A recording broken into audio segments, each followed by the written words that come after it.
हरे कृष्ण। आज स्प्लेनेटल में आप सभी लोगों का स्वागत है।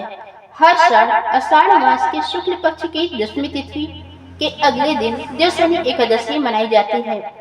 इस शुभ अवसर पर जगत के पालनहार श्री लक्ष्मी नारायण भगवान विष्णु का विशेष पूजन किया जाता है।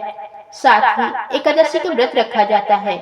सनातन शास्त्रों में वर्णित है कि आषाढ़ मास के शुक्ल पक्ष की एकादशी से भगवान विष्णु क्षीर सागर में स्नान करने चले जाते हैं और फिर कार्तिक माह के शुक्ल पक्ष की देव उठान एकादशी के दिन भगवान विष्णु जागृत होते हैं और इस दिन देव उठान एकादशी मनाई जाती है।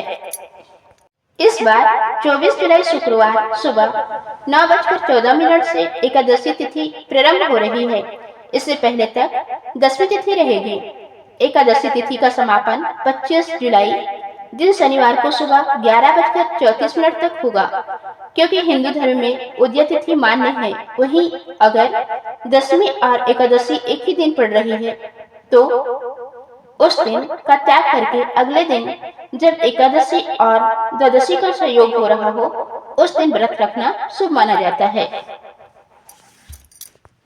ऐसे में 25 जुलाई शनिवार को देवशनि एकादशी का व्रत रखा जाएगा।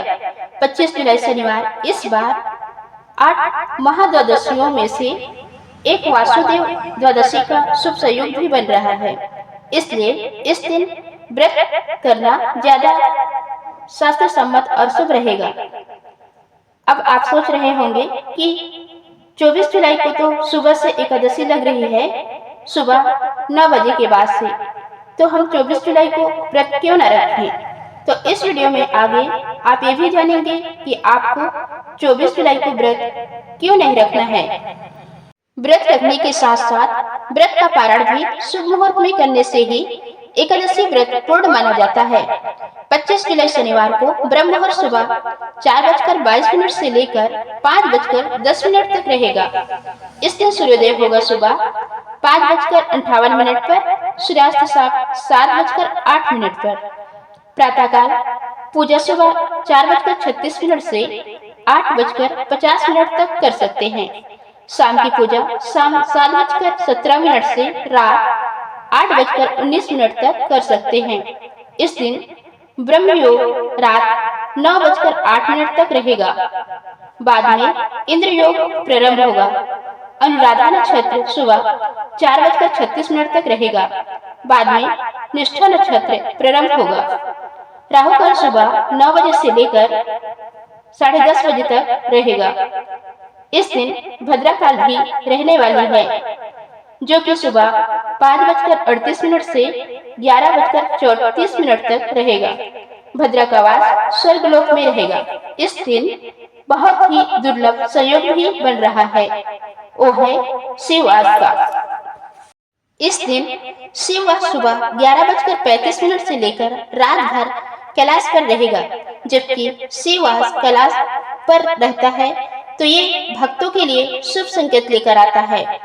इस शुभ योग में आप भोलेनाथ की पूजा कर सकते हैं, क्योंकि चतुर्मास में योग निद्रा में जाने से पहले जगत के पालनहार भगवान विष्णु भगवान शिव को सृष्टि के पालन का प्रभार सौंप कर जाते हैं। इन 4 महीने में भगवान शिव ही सृष्टि की रक्षा करते हैं, समस्त भक्तों की पुकार सुनते हैं। ऐसे में अगर शिववास कैलाश पर है, उस समय भगवान शिव की सच्चे मन से पूजा की जाए, शिवलिंग पर जल अर्पित किया जाए तो भोलेनाथ बहुत जल्दी प्रसन्न होते हैं।